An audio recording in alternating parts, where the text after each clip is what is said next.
নমস্কার বন্ধুরা, কুকুর শিখা রান্নাঘরে সকলকে স্বাগত। আজ বাঁধাকপি ও মসুর ডাল দিয়ে রাতের ডিনারে খাওয়ার মতো ভীষণ টেস্টি একটা রেসিপি শেয়ার করব।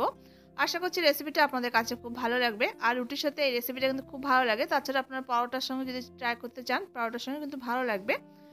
তো চলুন দেখে নেওয়া যাক। তো আমি এখানে ডাল নিয়ে নিয়েছি, মসুর ডাল। এবার ডালটাকে জল দিয়ে খুব ভালো করে 2 থেকে 3 বার আমি জল এরকমভাবে ঘষে ঘষে ধুয়ে নিতে হবে ডালটাকে। ডালের গায়ে যে নোংরা থাকে সেগুলো এইভাবে করে ঘষে ঘষে ধুয়ে নিতে হবে।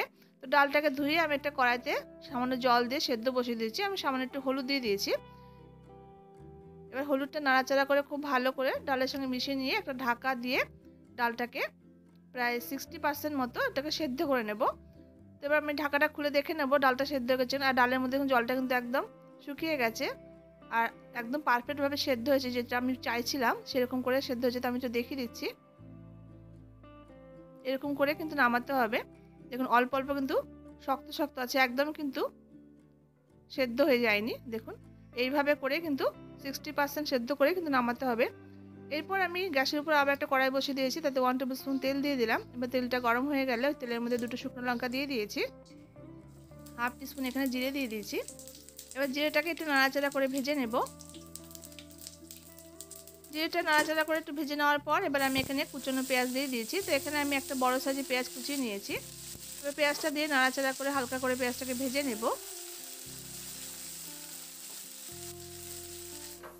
তো পেঁয়াজটা দেখুন মিনিট 2-3 নাড়াচাড়া করে ভেজে নিয়েছি। এরপর আমি এখানে আদা, রসুন আর কাঁচা লঙ্কার পেস্টটা দিয়ে দিচ্ছি।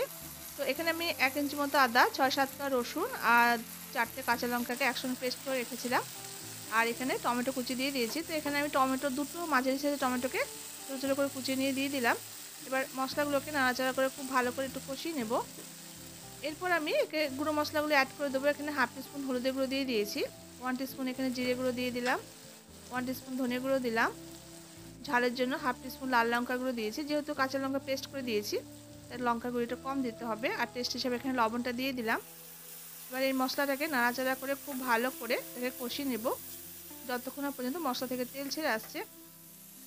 দেখুন মশলাটা খুব ভালো মতো করে আমার কষানো হয়ে গেছে। এবার আমি এখানে সামান্য একটু জল অ্যাড করে দিচ্ছি, তাহলে মশলাটা খুব ভালো করে কষানো হবে আর টমেটোগুলো কিন্তু বেশ নরম হয়ে যাবে।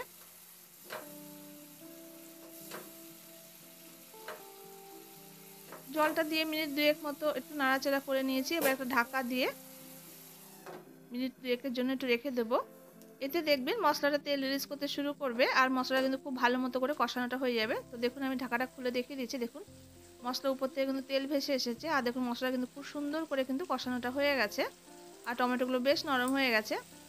এবার একটু নাড়াচাড়া করে এতে আমি মটরশুঁটি অ্যাড করে দিচ্ছি। তো এখানে আমি 1 কাপ পরিমাণ মটরশুঁটি দিয়েছি।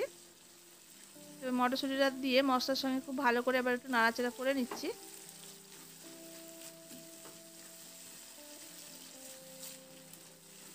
মশলার সঙ্গে মটরশুঁটিটা দিয়ে খুব ভালো করে নাড়াচাড়া করে কষিয়ে নিলাম। এরপর এখানে কেটে রাখা বাঁধাকপিটা অ্যাড করে দেব। তো এখানে আমি একটা বাঁধাকপি 4 ফালি করে 2 ফালিটা নিয়েছি, তবে আপনারা আপনাদের পরিমাণ মতো কম বা বেশি করে কিন্তু নিতে পারেন। এবার বাঁধাকপিটা আমি সমস্ত দিয়ে দিলাম। এবার মশলার সঙ্গে নাড়াচাড়া করে খুব ভালো করে বাঁধাকপিটাকে মিশিয়ে নেব। রাতের ডিনারে বন্ধুরা এই রেসিপিটা আপনারা করে খেতে পারেন, কিন্তু রুটির সঙ্গে কিন্তু দারুণ খেতে লাগে। আর রান্না করা কিন্তু খুবই সহজ, চটজলদি হয়ে যায়। তো অনেক সময় আমরা রাতের ডিনার রুটির সঙ্গে কী রান্না করবো একটা চিন্তা থাকে, তো এইভাবে একবার ট্রাই করে দেখবেন, খুব ভালো লাগবে খেতে। একটু নাড়াচাড়া করে মিনিট 2-3 জন্য ঢাকা দিয়ে রেখে দিয়েছিলাম। দেখুন বাঁধাকপি থেকে জল ছেড়ে দিয়েছে। এই জলেই কিন্তু বাঁধাকপি মটরশুঁটি কিন্তু খুব ভালো করে সেদ্ধ হয়ে যাবে আর এক্সট্রা কোনো জলের দেওয়ার কোনো প্রয়োজন নেই। তো দেখুন নাড়াচাড়া করতে করতে জলটাকে একদম শুকিয়ে নিয়েছি আর বাঁধাকপিটা খুব সুন্দর করে কিন্তু সেদ্ধ হয়ে গেছে। এবার এই পর্যায়ে আমি যে সেদ্ধ করে মুসুর ডালটা রেখে দিয়েছিলাম সেই মুসুর ডালটা এই পর্যায়ে অ্যাড করে দিয়েছি। এবার মুসুর ডালটা দিয়ে নাড়াচাড়া করে খুব ভালো করে এটাকে বাঁধাকপি মটরশুঁটির সঙ্গে খুব ভালো করে মিশিয়ে নেব।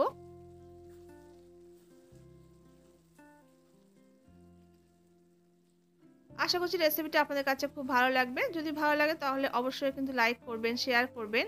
আর যারা নতুন দেখছেন চ্যানেলটি, যদি ভালো লেগে থাকে তাহলে অবশ্যই চ্যানেলটি সাবস্ক্রাইব করে সাথে থাকার অনুরোধ রইল। তো দেখুন নাড়াচাড়া করে এবার আমি এখানে 1 টিস্পুন মতো চিনি দিয়ে দিয়েছি। চিনিটা দিতে হবে, তাহলে খেতে ভালো লাগবে, হালকা মিষ্টি খেতে ভালো লাগবে কিন্তু। বা মিনিট 4-5 জন্য মিডিয়াম ফ্লেমে এটাকে একটু রান্না করে নেব। দেখুন ডালটা কিন্তু অনেকটাই তৈরি হয়ে গেছে, একদম শেষ পর্যায়ে। এবার আমি এখানে 1 টিস্পুন মতো গরম মশলা গুঁড়ো ছড়িয়ে দিলাম, আর এখানে 1 টিস্পুন মতো একটু ঘি দিয়ে এটাকে নামিয়ে নেব।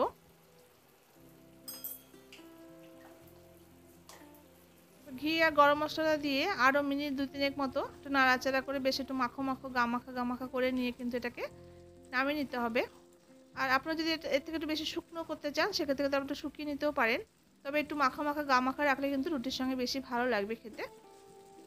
তো এবার আপনারা যে যেমন মতো করে ঝোল বা গ্রেভি রেখে নামাতে চান সেরকম করে নামিয়ে নেবেন। এরপর আমি নামানোর আগে সামান্য একটু কাসুরি মেথিকে এইভাবে একটু গুঁড়ো করে ছড়িয়ে দিলাম। এই কাসুরি মেথির ফ্লেভারটা কিন্তু খুব ভালো লাগে, তো যদি থাকে হাতের কাছে দেবেন, না থাকলে আপনার ধনেপাতা কুচি ছড়িয়ে দিয়ে কিন্তু নামিয়ে নিতে পারেন। তো রান্নাটা আমার প্রায় শেষ পর্যায়ে, এবার আমি এটাকে নামিয়ে নেব। দেখুন এরকম গামাখা গামাখা করে কিন্তু নিয়ে নামাতে হবে। তো এটা তো রুটির সঙ্গে খেতে ভালো লাগে, তাছাড়া কিন্তু ভাত দিয়েও কিন্তু খেতে ভালো লাগে। ভাত দিয়েও কিন্তু খুব ভালো খেতে লাগবে গরম ভাত দিয়ে, ভাতের সাথে।